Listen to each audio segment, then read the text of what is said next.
Bueno, buenas tardes a todos. Muchas gracias por la asistencia. Primer problema, como mencionó Fabio, es que voy a hablar en español muy lento. Perdón, lo siento. Si hay algo que quieren preguntar, parar, interrumpir, levantan la mano y no hay ningún problema. Lo vuelvo a explicar o vuelvo a aclarar lo que sea necesario. ¿Sí? Por favor, no hay ningún problema. Bien, el tema de la ponencia de hoy empieza en el siglo IX después de Cristo, que es el surgimiento de la polifonía. Es un poco fuerte, ¿no? El surgimiento de la polifonía. A medida, recuerdan cuando empieza la polifonía, con el organum dentro del monasterio, que era por paralelismos, cuartas, quintas, paralelas. El advenimiento de la polifonía, el surgimiento de la polifonía tiene un problema de nacimiento, que es cómo anotar y cómo escuchar muchas voces al mismo tiempo. La polifonía sigue vigente hasta el día de hoy. Los instrumentos musicales se han adaptado a la idea de polifonía.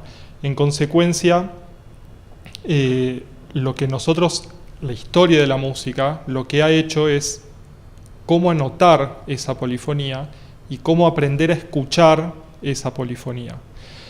El problema del siglo XX y XXI es justamente cómo escuchar tantas cosas al mismo tiempo. Es decir, los instrumentos de tradición monódica, como la flauta, el oboe, el clarinete, el fagot, saxo, etc., siempre se los consideró monódicos, ¿sí? Una sola línea y nada más. A partir del siglo XX, a partir concretamente de 1958, con la secuencia 1 de Luciano Berio, que aparece la primera forma de polifonía en los instrumentos de viento, en la flauta.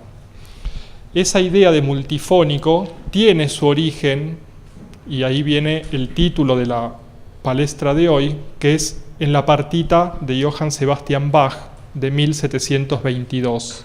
Es decir, desde el siglo IX no se consideró la posibilidad de polifonía en los instrumentos de viento hasta que Bach, en su periodo de residencia en la ciudad alemana de Köthen, en 1722, empezó a explorar distintos tipos de escritura polifónica. Vamos a comenzar entonces, por eso el título es el signo de Bach. El signo refiere la polifonía misma.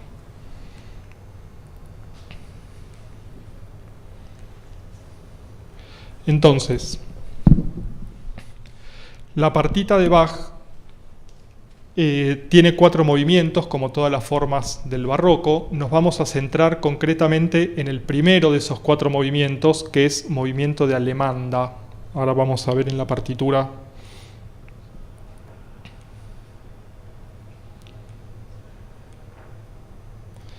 Entonces, dentro de esa serie de exploraciones que hizo Bach en la ciudad de Köthen, aparecen las formas de 6 solos para violín, ¿sí?, llamadas partitas y otras sonatas, y las 6 suites para violonchelo solo, es decir, forma polifónica de escritura para un solo instrumento. Ahora bien, si bien partita, sonata, suite en este contexto significan lo mismo, un conjunto de danzas estilizadas, alemandas, gavotas, minués, rondós, etc.,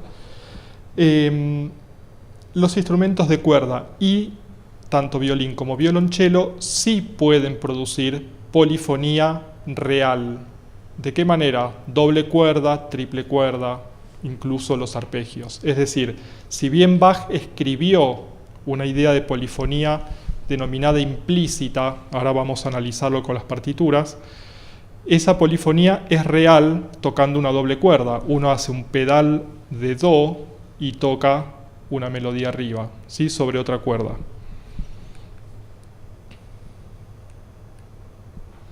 Entonces, Además de eso, en 1722 escribe un paso más, luego de terminar las 6 de violín y las 6 de violonchelo, la partita para flauta traversa en 4 movimientos.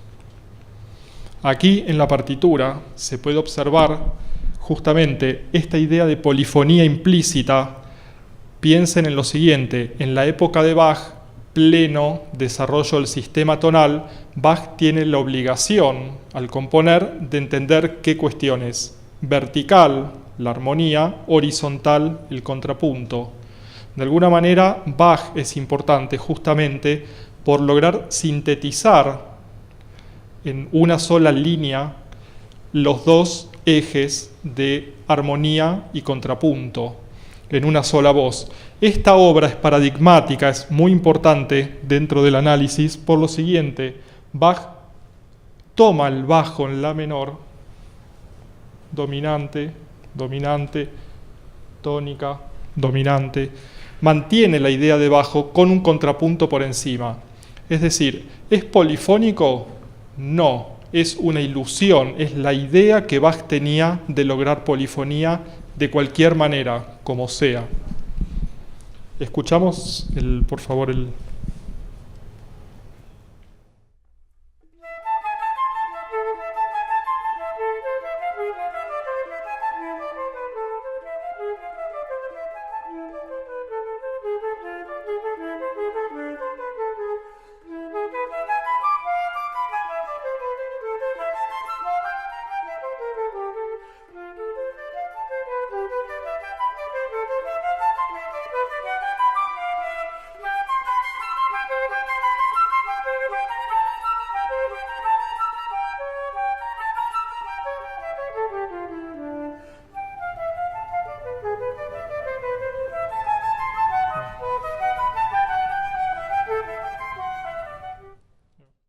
Entonces, el problema que tiene una escritura así, primero y principal, es dónde respirar.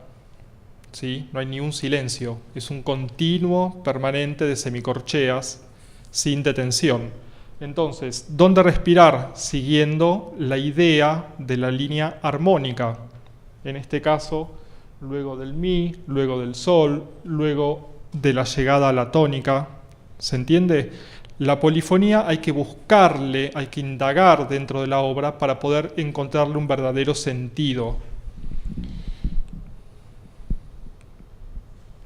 Aquí están divididos como si se trataran de dos voces reales, dos flautas, por ejemplo. Una hace el bajo, la de arriba contesta la segunda voz. ¿Sí? Bach comprimió, sintetizó en un solo instrumento una idea meramente polifónica. Hacia el final de la partita aparecen dos voces mucho más complejas, ¿sí? Dos voces reales escritas para solo una flauta. ¿Sí? Esa es la idea, la concepción polifónica que busca Bach. ¿Sí? Por eso uno estudia Bach dentro de la universidad y los conservatorios. Uno debe estudiar a fondo la música de Bach, justamente por la búsqueda incansable que tenía de lograr polifonía a cualquier costo, ¿sí? A cualquier precio. En este caso, para flauta. Es decir, esta ponencia tiene una hipótesis detrás, que es la siguiente. Esta alemanda de la partita 1013 de Bach sembró de alguna manera, germinó la concepción polifónica que luego va a tener, digamos, su eco, su arco en la segunda mitad del siglo XX, donde la flauta sí verdaderamente se constituye en un instrumento polifónico. Es decir, los libros de Walter Piston, de orquestación tradicionales, no van más, ¿sí? ¿Por qué? Porque tratan a estos instrumentos como monódicos y en realidad hoy en día, 2019, sabemos que son polifónicos, ¿sí? Para repasar un poco esta idea de posibilidades polifónicas de la flauta, desde Bach hasta la actualidad, tenemos en principio un hecho fundamental que es Johann Quantz, compositor, flautista del rey Federico el Grande, hizo cambios, agregó llaves, incluso Quantz tenía diferencias, saben que agregó una llave para diferenciar el re sostenido del mi bemol, es decir, la idea de temperamento en la afinación no era muy consolidada para Quantz, es decir, encontraba una diferencia de afinación entre el mi bemol y el re sostenido, a ese nivel de detalle. Luego viene el tradicional mecanismo de Theobald Böhm, que es el mecanismo de las flautas actuales, con llaves que corrige la afinación, corrige la emisión de los agudos y los graves, que se basa en la distancia de un agujero del otro en el tubo. Y por último, los cambios en la afinación. Los instrumentos en la época de Bach afinaban en 392 Hz y hoy en día estas flautas llegan hasta 445, 446 por el material con el que están construidas.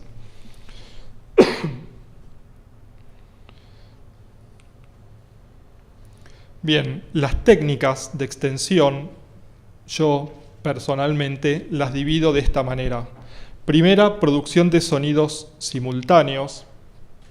Segunda disculpa es el portugués del traductor, ¿sí? Perdón si hay algún error de... Producción de sonidos simultáneos, incorporación de la voz cantada o hablada y procesamiento del sonido en tiempo real. Vamos por la primera. La producción de sonidos simultáneos depende de tres factores. Primero, una correcta emisión del aire. Segundo, la embocadura correcta, la forma en que se sopla. Dos, el aire en vez de ir en una dirección debe ir en dos direcciones. Y tercero, la digitación correcta, muy diferente a la digitación tradicional del instrumento. Entonces, la forma de la dinámica siempre va a depender. Estos sonidos simultáneos se denominan multifónicos, es decir, la posibilidad de realizar uno o más sonidos. Les muestro brevemente.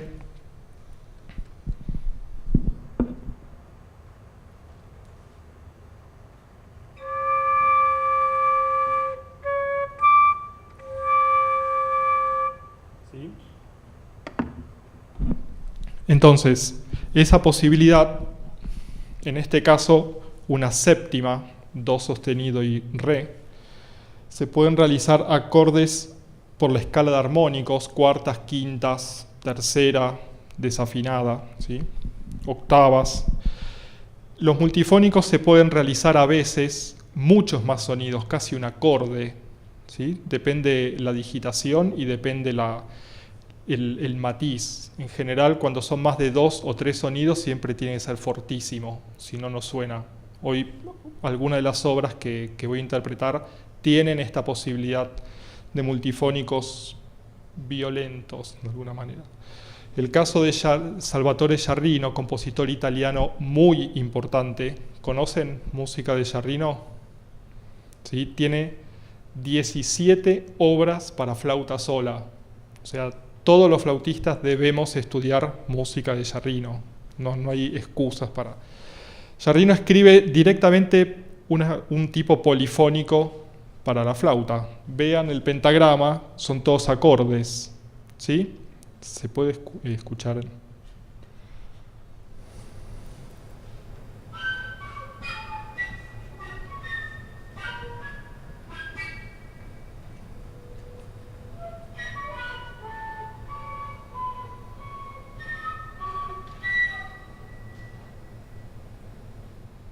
Bien. Entonces, el tipo de escritura polifónica en la flauta se puede dar en paralelo, casi como un organum del siglo IX, ¿sí? Paralelismo permanente. Una escritura contrapuntística, dos voces reales, y la manera oblicua, que es una voz queda tenida y la otra se mueve. Después hago algunos ejemplos de cada caso para que los puedan comprender. La incorporación de la voz, a su vez, se puede dar en varias maneras y de diferentes técnicas. En principio se puede cantar unísono con la flauta. ¿Conocen música de George Crumb? compositor norteamericano. Tiene una gran cadencia en Vox Valenae para flauta, cello y piano, donde la flauta canta todo unísono con la voz en octavas. Entonces se produce el canto de la ballena de alguna manera. Luego se puede cantar intervalos de manera homorrítmica, es decir, polifonía paralela, con el otro intervalo, cuartas paralelas, quintas paralelas, y por último, contrapunto real, como vamos a ver más adelante. Dos voces, una con la flauta y la otra con la voz. Por último, el procesamiento con electrónica se puede dar de muchas maneras, ¿sí? Procesamiento en tiempo real, con electrónica en vivo, con electrónica fija. Hoy vamos a hacer dos obras que tienen electrónica fija, una disparada directamente con la compositora y la otra que es una cinta, un tape, que se pone y interactúa con el flautista.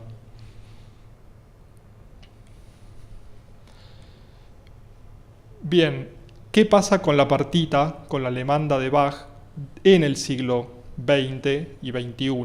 ¿Sí? Hay una cita de Mauricio Kagel donde dice que todos de alguna manera tienen que basarse en Bach, o por admiración, o por crítica, o ¿conocen música de Mauricio Kagel? La idea del teatro instrumental. Bueno, Mauricio Kagel, compositor argentino radicado en Alemania, tiene una obra muy importante que se llama La Pasión según San Bach, donde él parodia, teatraliza todos los elementos de las pasiones de Bach. Mauricio Kagel fue un referente fundamental en los años 70 del teatro, nuevo teatro, es decir, las posibilidades teatrales que puede hacer un intérprete en vivo. Tomar un atril, quitar un atril, pararse en el escenario, salir, saludar, todo eso para Kagel es teatral, es parte del espectáculo. Los análisis de los casos, elegí 4 muy concretos. El primero también es de Salvatore Sciarrino. Sciarrino escribió la tocata y fuga en re menor, la más conocida para órgano, la transcribió para flauta sola. Es decir, una fuga, forma contrapuntística muy compleja, a 3 voces, condensada para un instrumento solo que es la flauta, ¿sí? Transcribió toda la obra. Entonces, nosotros tenemos aquí el primer... Aquí. Tenemos el sujeto de la fuga, luego la segunda voz que entra, y aquí entra la tercera voz. Sciarrino escribe para flauta en otra octava y cuando empieza la otra voz empieza a alternar el valor. Es decir, ¿suenan polifónicos, suenan las 3 voces? No. ¿Se percibe de alguna manera esta idea? Sí, porque en la escritura aparecen escritas todas las voces que escribió Bach. No falta ninguna nota. Ahora, la posibilidad de que suenen simultáneo es imposible. Sin embargo, la velocidad con la que se toca, fusas y semifusas, sí da una sensación de polifonía a 3 voces. Escuchamos el...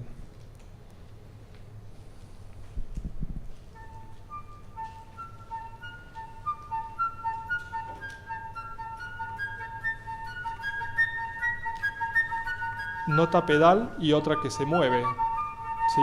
Velocidad.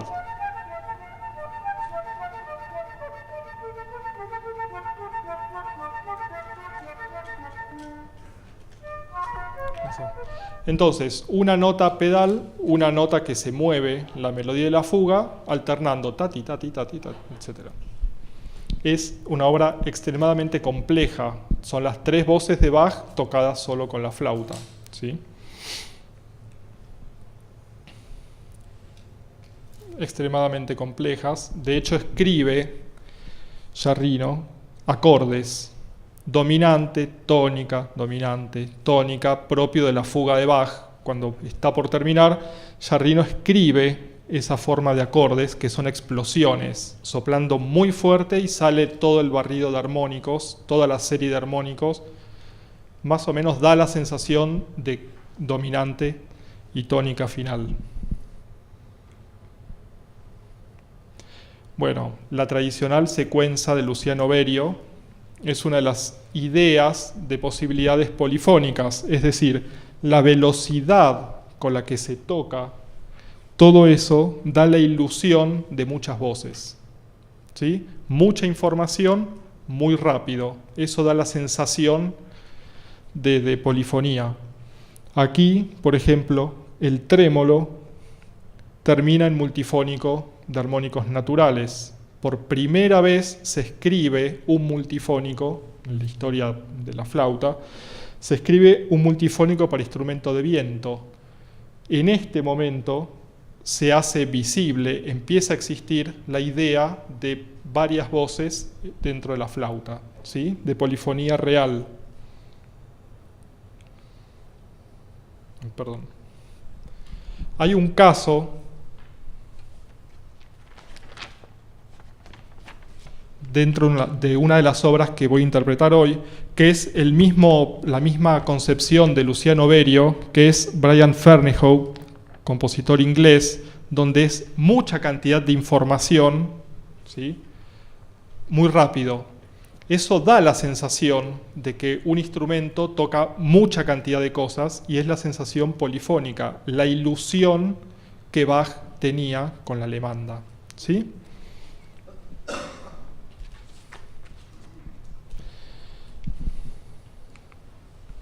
Tercer caso, la compositora argentina Marta Lambertini escribió una obra basándose en los cantos de los pájaros de Messiaen,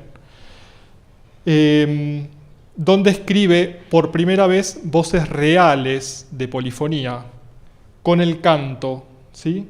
La línea superior es el sonido de la flauta y la línea inferior es la de canto. Si uno toca en el piano, es contrapunto tradicional, no sé, primera especie, no me acuerdo cómo se llama. Contrapunto de primera, no, segunda especie. Blancas contra... Contrapunto modal, ¿sí? Antiguo. ¿Cuál es la diferencia? Lo hace una sola persona con un instrumento históricamente monódico, ¿sí?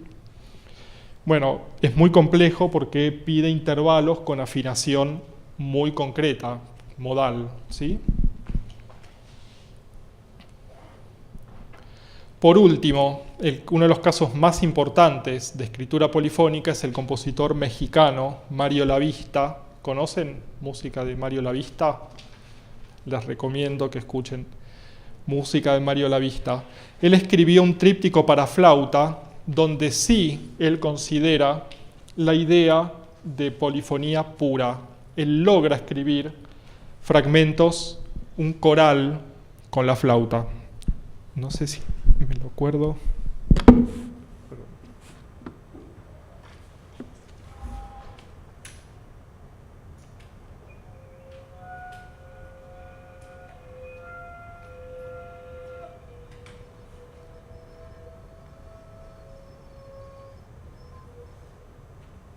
¿Sí? Dos voces, cuarta, tercera menor, cuarta y tercera mayor. Dos voces, polifonía, instrumento polifónico, ¿sí? Es posible pensar de manera polifónica los instrumentos que antes la historia los desconoció, los relegó, relegar es una palabra difícil, no los tuvo en cuenta, ¿sí? Como esa posibilidad.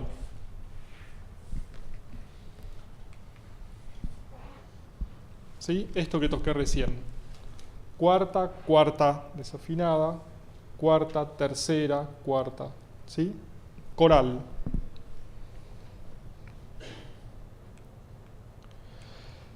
Por último, entonces, es importante entender que siempre una ilusión es una forma de distorsión de la percepción, en cualquier caso. En el caso de la flauta, la ilusión de entender la música de Bach, la partita de Bach, como algo polifónico, las fantasías de Telemann, los estudios de Quantz, mucha música del barroco, tienen esta idea de entender una polifonía implícita.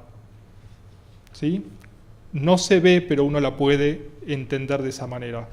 De alguna forma, ese fue el punto de origen para el siglo XX y XXI comprender otro tipo de escritura y otro tipo de posibilidades. ¿Sí?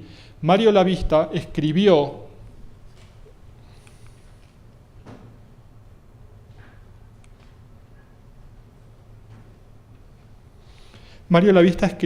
un término que por ahí lo conocen o por ahí no, que se llama renacimiento instrumental.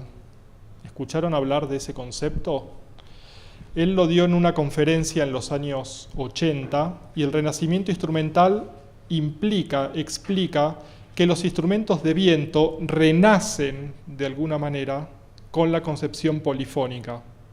Es decir, hay que cambiar siglos y siglos de tradición, de historia, de comprender los instrumentos de viento como monódicos. Ahora bien, la flauta esta es la misma flauta que usaba Bach, de madera, sin llaves, ¿sí? Pero el procedimiento es el mismo, soplar en un tubo. Esa flauta también podía producir multifónicos, podía cantarse. Entonces, la cuestión es que dentro del mundo tonal en el que Bach escribió y Bach vivió, no se consideraba. Entonces el problema no es Bach, sino el campo armónico que utilizaba Bach, las posibilidades de composición que usaba Bach.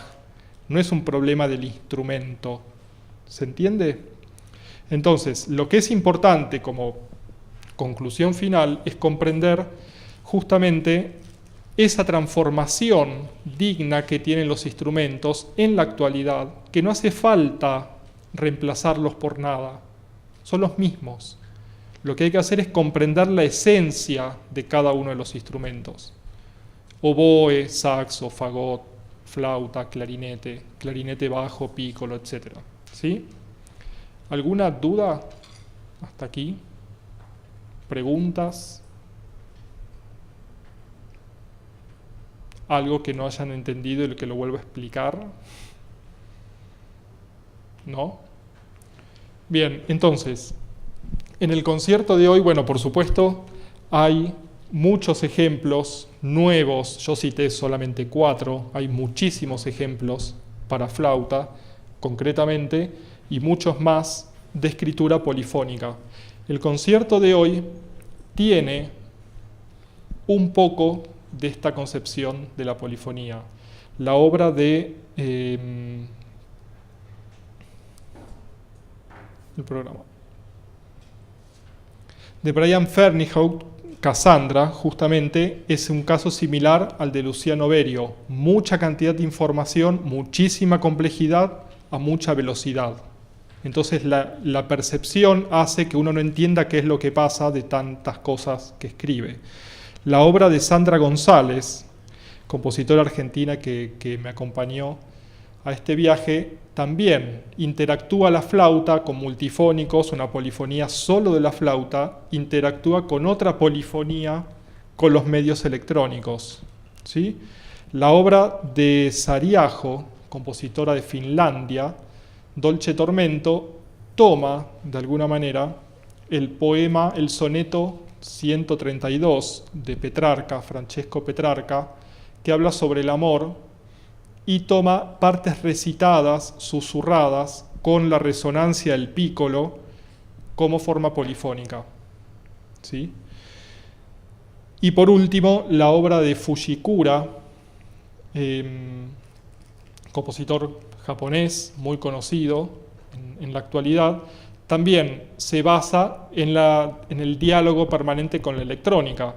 La obra, Hongo Venenoso, remite al hongo de la bomba atómica cuando cae en Hiroshima, y justamente la electrónica de alguna manera cuenta esa tragedia donde la gente, sus ancestros y él mismo vio de pequeño, se arrojaban al río para cubrirse de la explosión, y él explica que el río estaba hirviendo. ¿Sí? Entonces arrojarse para el río para salvarse implicaba morir en agua hirviendo. todo ese drama, esa cosa terrible, él la narra con electrónica fija y polifonía en la flauta. ¿Está? Bien. Sí, cómo no. Você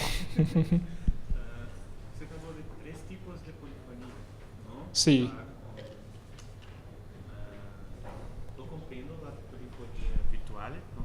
La polifonía virtual, ¿no? Sí. Que va escribió, que tenemos en muchas de esas composiciones, pero no me gusta mucho cuando usted habla de la polifonía con la electrónica.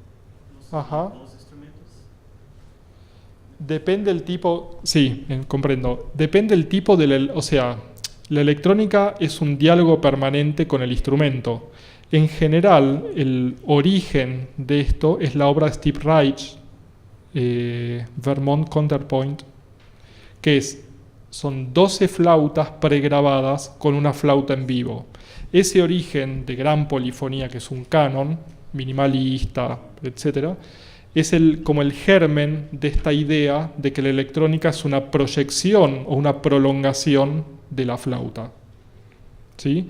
Por supuesto, es una cuestión abstracta, porque hay electrónicas que no tienen nada que ver con la prolongación o la expansión de la flauta, sino que es totalmente distinto. ¿Sí? La idea es, digamos, que yo tomo para incluirla, es pensar como una extensión del registro de la flauta.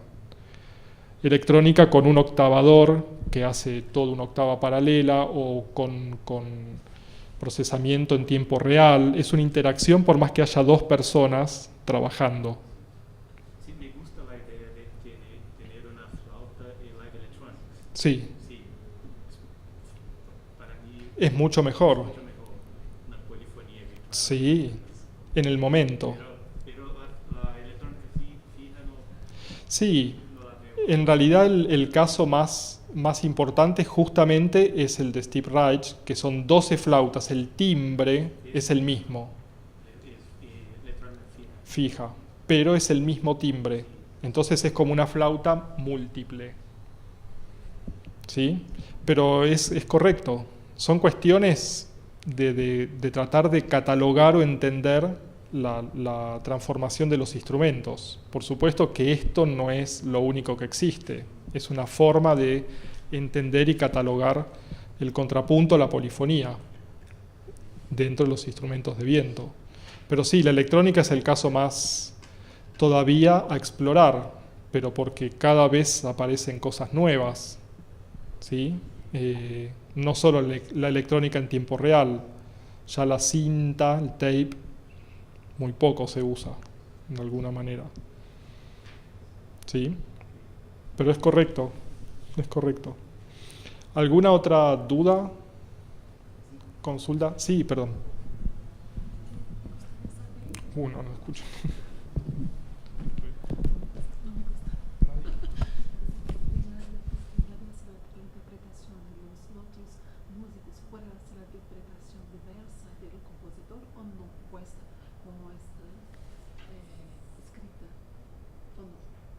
¿Cómo? Podremos hacer una interpretación diversa del escritor, del músico que escribió. ¿Sí? ¿Interpretación en qué sentido? Interpretación. No, el texto es el texto. Algunas veces hacemos Lo que me están preguntando aquí es un tema muy delicado, muy delicado, que pregunta si a veces podemos hacer una interpretación diversa de la partitura, de lo que está escrito. ¿Qué opinan? Es polémico.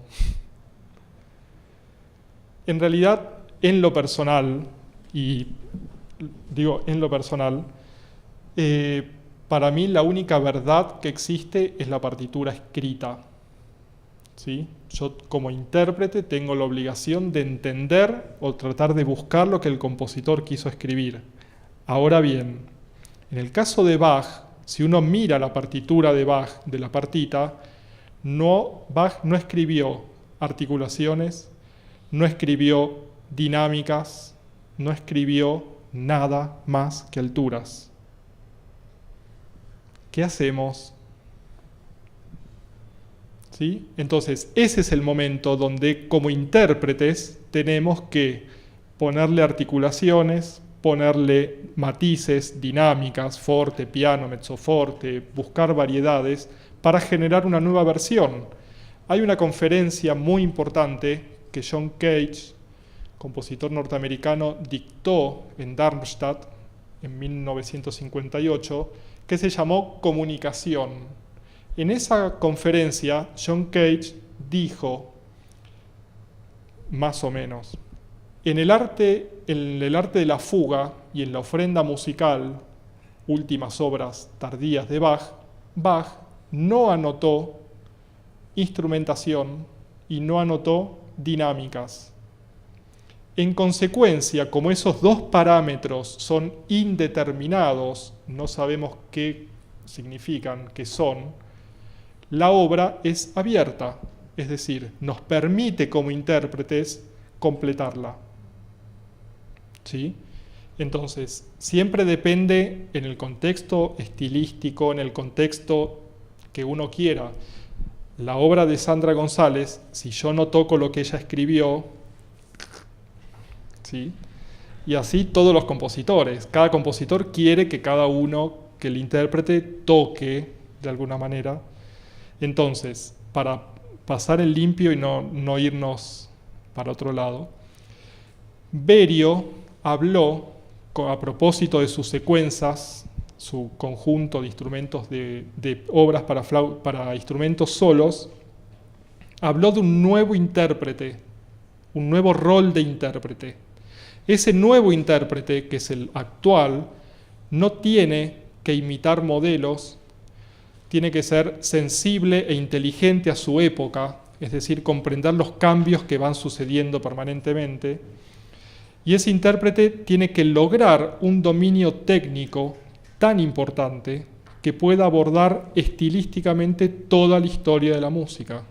Es decir, tocar Bach como se toca Bach, como creemos que se tocaba Bach, tocar Beethoven, tocar Chopin con mucho rubato, con todo el romanticismo, el vibrato que podamos tener, tocar Stravinsky sin el rubato, sin el romanticismo, por supuesto. Es decir, entender históricamente cómo nos movemos a lo largo de los siglos.